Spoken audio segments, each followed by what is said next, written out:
মক্কা বিজয় করলেন 68 দিনে। মক্কা বিজয় শেষে তিনি কয়েক সপ্তাহ মক্কাতে অবস্থান করলেন। এটা ঠিক যায় মক্কার একটা ভেরি প্রেস্টিজিয়াস ফ্যামিলির নারী চুরিতে ধরা পড়তো।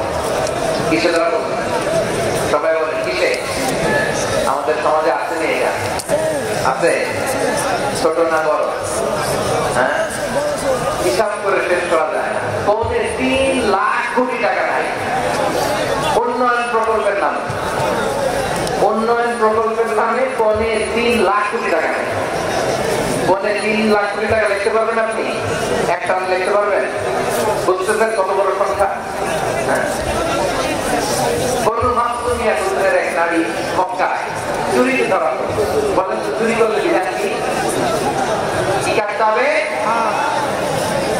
চুরির বিধান হলো হাত কেটে দাও। তাও সেটা গোপনে নয়, প্রকাশ্যে জনসম্মুখে হাত কেটে দাও। বনু মাখজুমিয়া গোত্রের নারী যখন চুরিতে ধরা পড়ল, সাহাবারা চিন্তায় পড়ে গেলেন।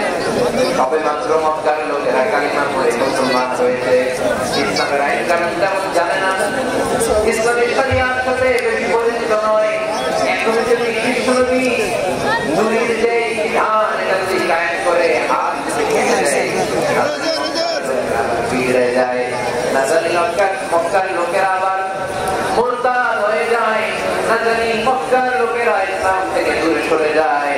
চলো চলো সাহাবীরা মিলে পরামর্শ করলেন, চলো বিশ্বনবীর কাছে শুধু কেবলমাত্র একমাত্র এই নারীর জন্য চুরির হাত কাটার বিধানটা আপনি একটু ভাঙিয়ে দেন।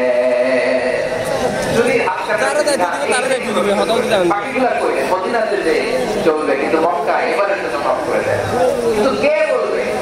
এই যে পরামর্শ তাদের কাছে, এটা কে দিবে বিশ্বনবীর কাছে? সাহাবারা চিন্তায় পড়ে গেলেন। আল্লাহর নবীর সামনে দাঁড়িয়ে আল্লাহর দেয়া হুকুম, আল্লাহর দেয়া বিধান ভাঙিয়ে দেওয়া, মাফ করে দেওয়া, এই কথা বিশ্বনবীর সামনে বলার সাহস তো কেউ রাখে না। কেউ কেউ বলল বিশ্বনবীর পালন পুত্র যায়েদ বিন হারেসার সন্তান উসামারে বিশ্বনবী নাতির মতো আদর করে, বড্ড বেশি ভালোবাসে উসামারে। এজন্য সাহাবারা উসামাকে বলল নবীর নাতির ভালোবাসা। কি বলতো? সাহাবীরা বলেন বিশ্বনবীর ভালোবাসা হিব্বু রাসূলিল্লাহ, উসামারে পাঠাও। উসামারে বিশ্বনবী নাতির মতো স্নেহ করে, মায়া করে, ভালোবাসে। আমরা পারবো না, উসামা পারবে। সবাই মিলে খুশিয়ে উসামাকে, ছোট্ট উসামাকে রাজি করালো। উসামা এমন এমন কথা যে বিশ্বনবীর কাছে বলতে হবে, পারবা নাকি? উসামা বলে পারবো। উসামা রাদিয়াল্লাহু তাআলা আনহু তরুণ সাহাবী বিশ্বনবীর কাছে গেলেন, যে বললেন নবী, বনু মাখজুমিয়া গোত্রের এক নারী চুরিতে ধরা পড়েছে, এবারের জন্য এই মহিলাটাকে মাফ করে দিলে হয় না? এবারের জন্য তো ক্ষমা করা যায় না? বিশ্বনবী বলেন আতাশফাউ ফি হাক্কিন মিন হুদুদিল্লাহ, তোমার এত বড় সাহস উসামা, তুমি আল্লাহর হক, আল্লাহর দেয়া বিধান এটার ব্যাপারে সুপারিশ করতে এসেছো?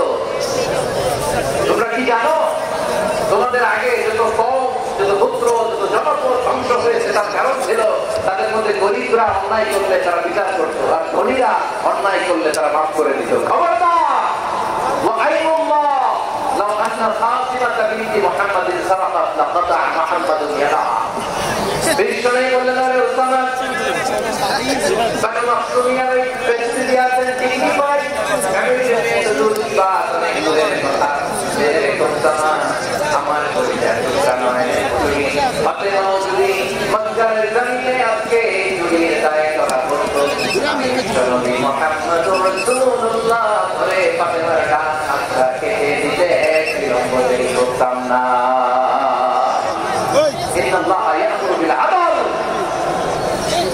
আমাদেরকে জাস্টিস শেখায়। পশ্চিমা আমাদেরকে ইনসাফ শেখায়, আমাদেরকে সুশাসন শেখায়। আর ইনসাফ, সুশাসন, ন্যায় বিচার, সুবিচার, জাস্টিস কারে বলে বিশ্বনবীর বায়োগ্রাফি থেকে জেনে নাও। এই ছিল বিশ্বনবী ইসলামের আদালতের নমুনা। আপনি যদি সাইয়েদনা ওমর ফারুকের জীবনের দিকে তাকান, এমন কঠোর, এমন বীর সেনানী ছিলেন। সাইয়েদনা ওমর ফারুক যদি রাস্তায় এই মাথা দিয়ে হাঁটা শুরু করতেন, শয়তান ওমর ফারুককে দেখে ওই রাস্তা দেখে দিয়ে অন্য রাস্তা দিয়ে হাঁটতো। ওমর ফারুক রাদিয়াল্লাহু তাআলা পার্সোনালিটি ছিল, আমাদের এলাকায় ছোট বাচ্চারা রাতে কাজ খেতে যায়, আমার মেয়েটাও খেতে চায়, এই এটা দিব এটা দিব,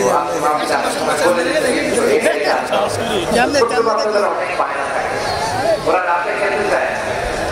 তো মায়েরা বিভিন্ন ভয় দেখায়, এই বাঘ আসবে খাও, এই ভূত আসবে খাও। আপনারা কি বলেন ছোটটা কি আসবে? হ্যাঁ, ভূত আসবে, বাঘ আসবে, খাও খাও খাও, তাড়াতাড়ি খাও। বাচ্চারা শুরু করে ভয়ে খেতে শুরু করে। মদিনার জমিনেও এক ঘটনা ঘটে, মদিনার ছোট্ট ছোট্ট সোনা মন্দিরা খেতে চাইতো না। তো মায়েরা বলতো, হা হুয়া ইয়াতি উমর, হা হুয়া ইয়াতি উমর, ওই যে ওমর আসতেছে, ওমর। ওমরের ফারুকের কথা শুনলে বাচ্চারা করে কান্না। সুবহানাল্লাহ বলবেন না? তুমি বলে তারা শুনবে না, বলনি দেবে না বলনি দেবে না হামজালারি, খালি দেবী জোরি সময়।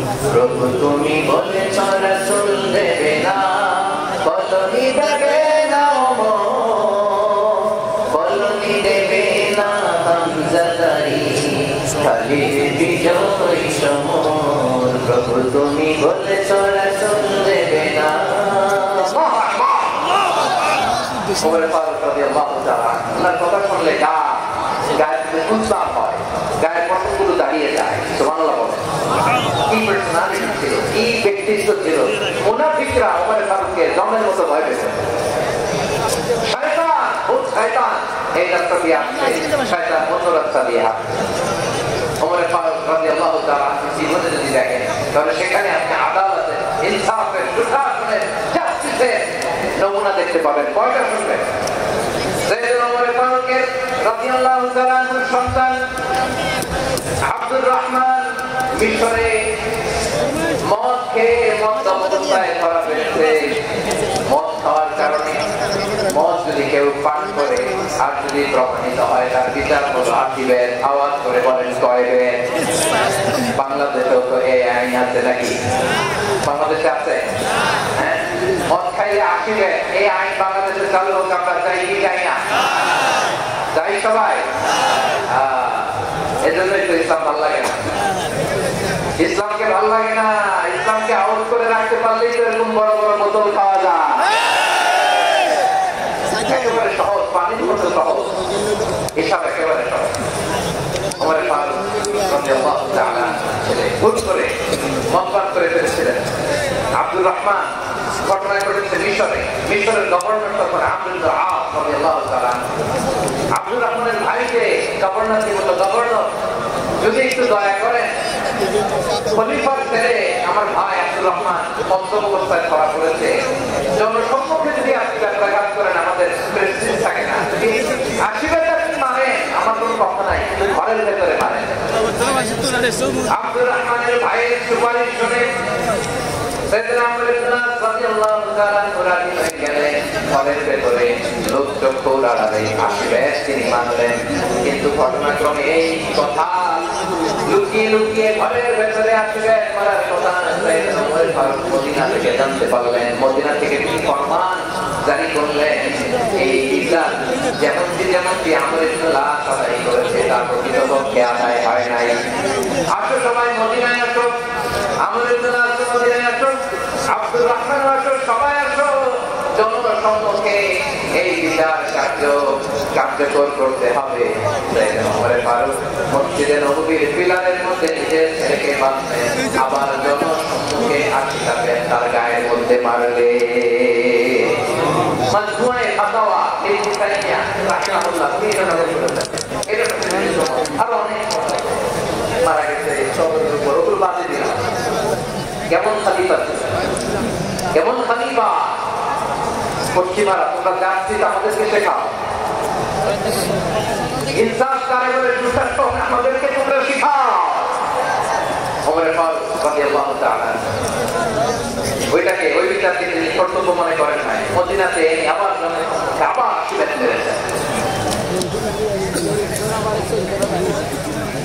মিশরে ওমর ফারুক রাদিয়াল্লাহু তাআলা আমর ইবনে আসকে গভর্নর করে পাঠালেন। সেখানে আমর ইবনে আসের ছেলে একটা প্রতিযোগিতায় রানার আপ হয়েছে, এক মিশরি সেখানে চ্যাম্পিয়ন হয়েছে। রানার আপ বুঝতে পেরেছেন? রানার আপ সেকেন্ড হয়েছে, এক মিশরি হয়েছে চ্যাম্পিয়ন প্রথম। কিন্তু গভর্নরের ছেলে ও জিততে পারে নাই, ও রাগে ওই মিশরি গায়ের মধ্যে কয়েকটা লাঠি দিয়ে বাড়ি দিয়েছে। মিশরিতে মদিনাতে ওমর ফারুকের কাছে যাচ্ছিলেন, আপনার গভর্নরের ছেলে অন্যায় ভাবে আমার গায়ে হাত তুলেছে।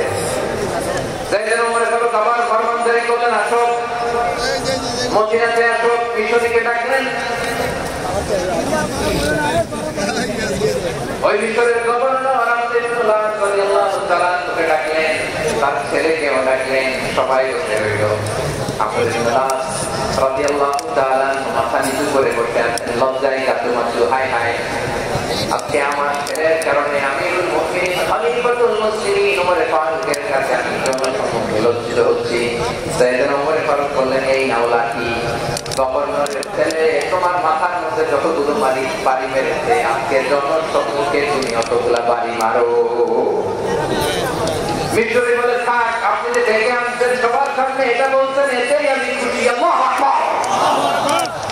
আপনার মহানুভবতা দেখে আমি খুশি, আর অপমানের দরকার নাই।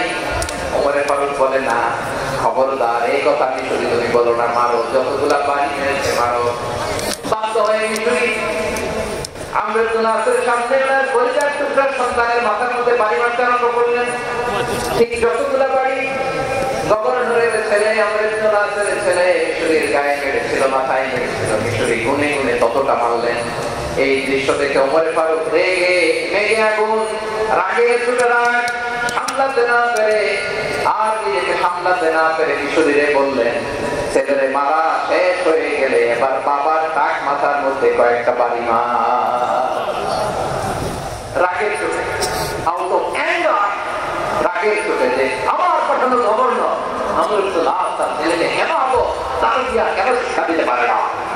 ছেলের মারা হইলে এবার আমর ইবনে নাসের মাথার মধ্যে যেটা মারো, এটা রাগে করেছে, এটা শাস্তি হিসেবে না। সুবহানাল্লাহ পড়ো। তোমরা আমাদেরকে সুশাসন শিখাও, আমাদেরকে সুশাসন শিখাও। বিশ্বনবী বলেন, আদর এটা যেন কোনো বিষয় না, এটা দিয়ে মানবিক সমাজ করতে হবে। আল্লাহ তাআলাকে আমাদের কঠিন ময়দানে যেদিন স্বামী স্ত্রীকে চিনবে না, স্ত্রী স্বামীকে দেখে পালিয়ে যাবে, বন্ধু বন্ধুরে চিনবে না, বিশ্বায় মরিতে চিনবে না, মরিত বিশ্বাসদের চিনবে না, দলের কর্মী তার নেতারে চিনবে না, নেতা তার কর্মীরে চিনবে না, বন্ধু বন্ধুরে দেখে পালাবে। কঠিন মুহূর্তে সূর্যটা মাথার কাছে চলে আসবে, জমিনটা তামার জমি হবে। আজকের জমিনের মতো নয়, মানুষ ঘর্মাক্ত ক্লান্ত শ্রান্ত মাথার মগজগুলো কানের ছিদ্র আর নাকের ছিদ্র দিয়ে বেয়ে বেয়ে পড়বে।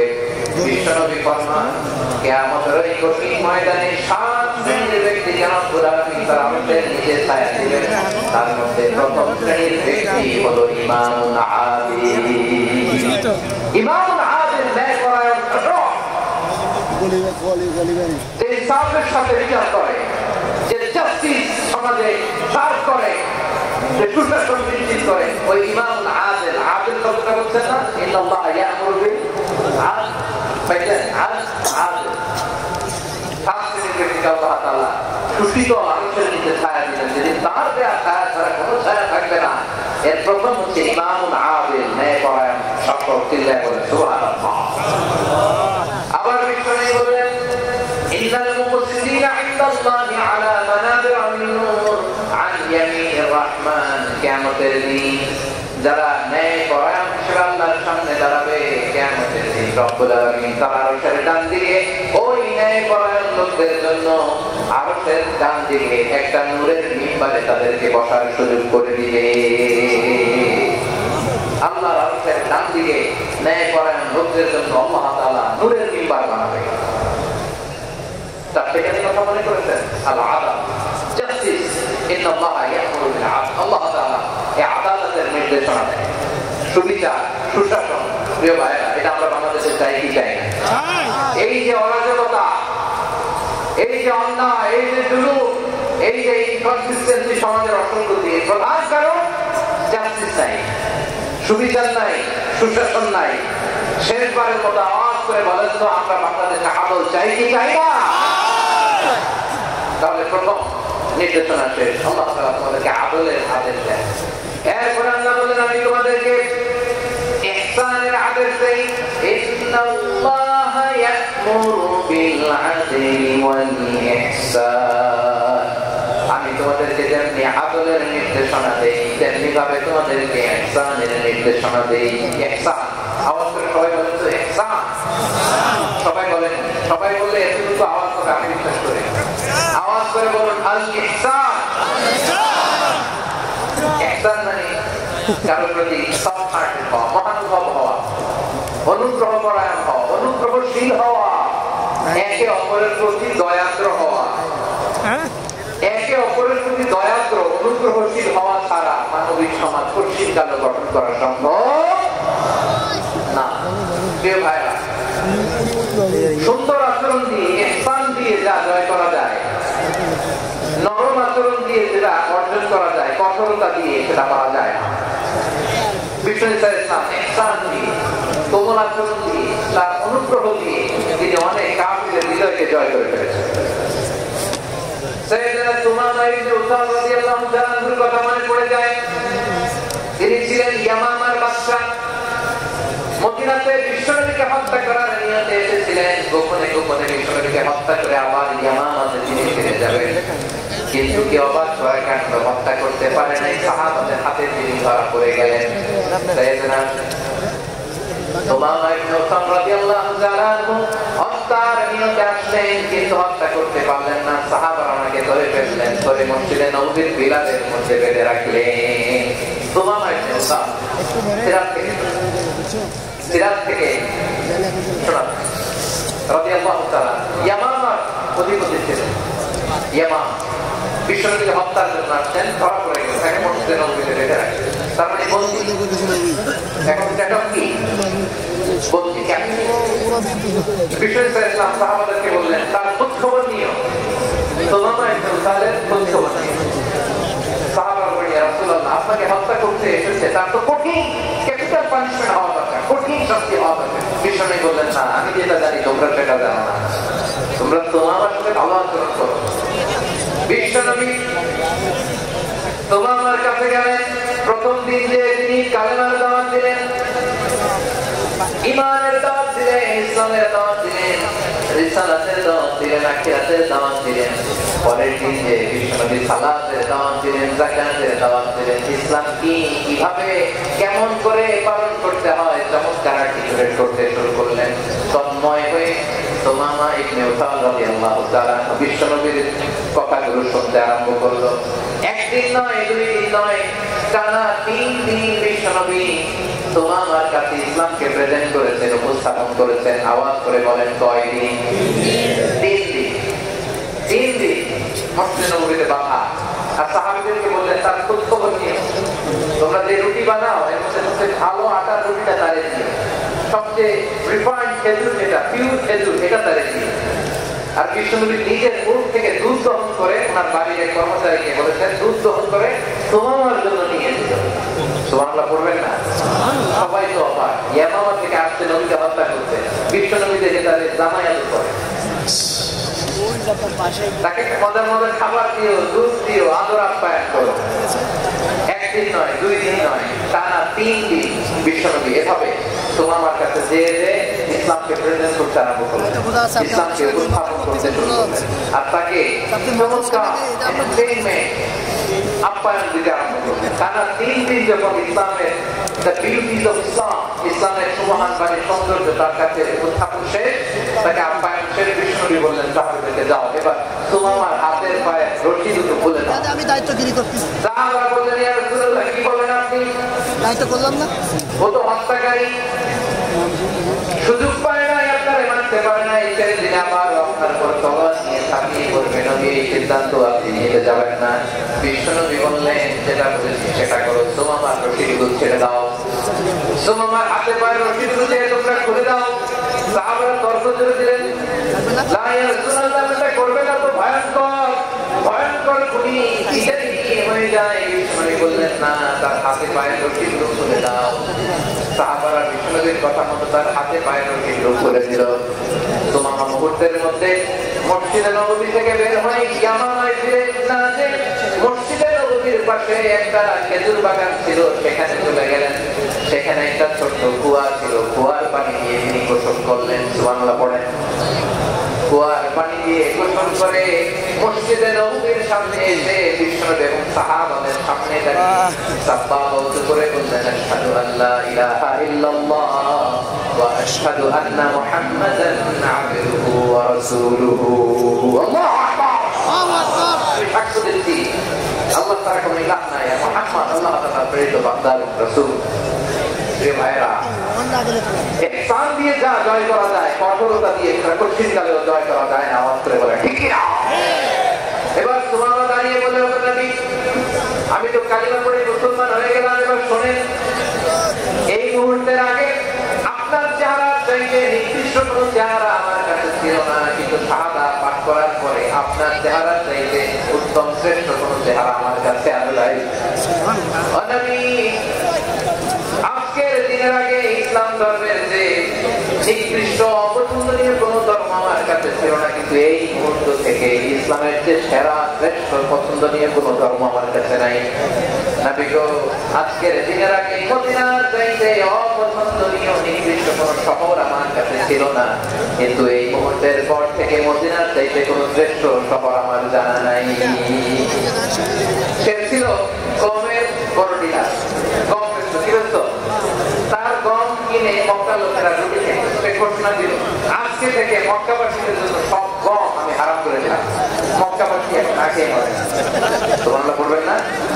মক্কাবাসী বিষ্ণুনবীর কাছে আসলেন, এসে বললেন, মুহাম্মদ, আমরা তো তোমার ভাই, তোমার চাচা, তোমার ভাতিজা, তোমার আত্মীয়, তুমি তোমার মানে বলো সে আবার গমের সাপ্লাই মক্কার জন্য অনুমতি দিয়ে দেয়। বিশ্বনবীর অনুমতি ক্রমে সুমামা আবার মক্কারে গম পাঠাতে শুরু করলো। পড়েন সুবহানাল্লাহ। ইহসান, ইহসান দিয়ে আপনি যেটা জয় করতে পারবেন, you can win the heart of your enemies. ইহসান দিয়ে আপনি আপনার শত্রুর হৃদয়কে জয় করতে পারবেন। আমার সাথে বলেন ঠিক না? এজন্য আল্লাহ বললেন, ওয়া আনফিকু ফি সাবিলিল্লাহি ওয়া লা তুলকু বিআইদিকুম ইলা তাহলুকা ওয়া আহসিনু ইন্নাল্লাহা ইউহিব্বুল মুহসিনিন।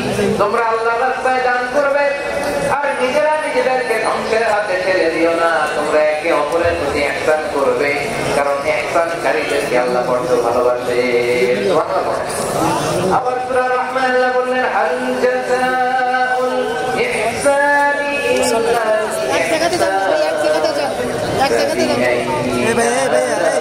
সবাই পড়েন,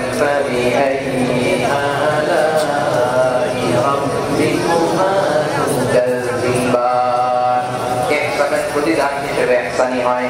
বিশ্বনবী সুমামার প্রতি যেমন ইহসান করেছেন, সুমামাও ঠিক তেমন ইহসান বেরিয়ে দিয়েছে। ঠিক কিনা বলেন? তাহলে এক নম্বরে হচ্ছে আজ নেভিচা, দুই নম্বরে সবাই বলে ইহসান। সদাচরণ ইহসান দুই ধরনের প্রিয় ভাই, ইহসান বিল ইবাদা, ইহসান বিল মুআমালা।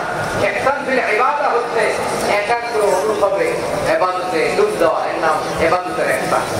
সুবহানাল্লাহ। বিশ্বনবী বলেন, ইহসান মানে কি জানো নাকি? হাদিসে জিবরিলে সাইয়েদনা জিবরিল আলাইহিস সালাম বিশ্বনবীকে বললেন, আখবিরনি আনিল ইহসান। নবী আমাদেরকে বলেন ইহসান মানে কি? বিশ্বনবী বললেন, আন তা'বুদাল্লাহা কাআন্নাকা তারাহু ফাইন লাম তাকুন তারাহু ফাইন্নাহু ইয়ারাক। ইহসান মানে হলো এমন ভাবে তুমি আল্লাহর সামনে নিজেকে উজাড় করে ইবাদত করবে, তুমি ভাববে তুমি আল্লাহকে দেখতে পাচ্ছ। আর এটা যদি ভাবা তোমার জন্য কঠিন হয়ে যায়, অন্তত এতটুকু তুমি ভাববা যে আল্লাহ তোমাকে দেখতে পাচ্ছে। ঠিক কিনা বলেন? আমার বিশ্বাসের ভাইয়েরা, কেউ যেটা দেখে না সেটা দেখে কে? এই বিশ্বাস হৃদয়ের মধ্যে আছে? নামাজে যখন দাঁড়ান এই ফিলিংসটা আনা যাবে? হ্যাঁ, এটার সালাত এখনো হয় নাই। হ্যাঁ, আলোচনা শেষে এটার সালাত এখানে অনুষ্ঠিত হবে, তাই না? আচ্ছা বলুন তো, আমরা এটার সালাত পর্যন্ত বেঁচে থাকবো এই গ্যারান্টি আছে কার কার? হাত তোলেন। কয়েকজন হাত তুলতে পেরেছে না, বুঝে চলে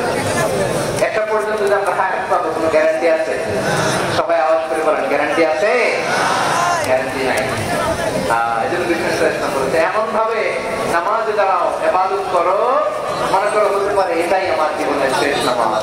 Perform the salah as it is your last and final prayer. এমন ভাবে সালাতে দাঁড়াও, ভাবো হতে পারে এটাই তোমার জীবনের শেষ নামাজ।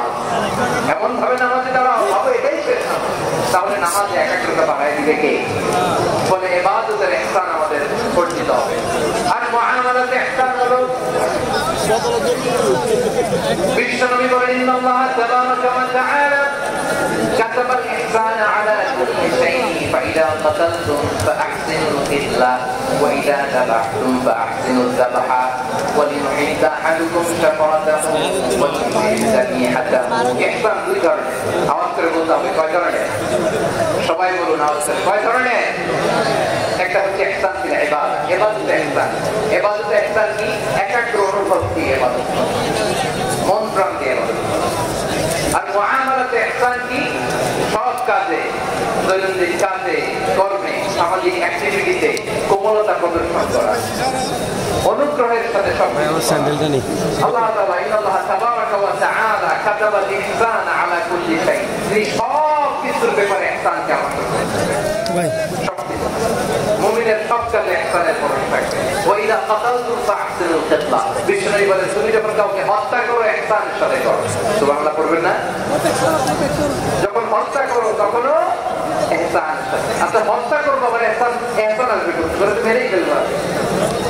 আল্লাহ, ও ভাই একজন খুন করেছে, খুনি রাষ্ট্রীয় আইনে তার শাস্তি হয়েছে ডেথ পেনাল্টি, মৃত্যুদণ্ড। এখন মৃত্যুদণ্ড দেখে আপনি যেতে বলতে যেতে মারবেন লোকটাকে? ওর নাক কেটে ফেলতে পারবেন, ওর কান কাটতে পারবেন, ওর চোখ উপড়ে ফেলতে পারবেন আপনি? যেমন মন চায় তার অঙ্গহানি করা যাবে না। ইহসানের সাথে তাকে হত্যা করবে।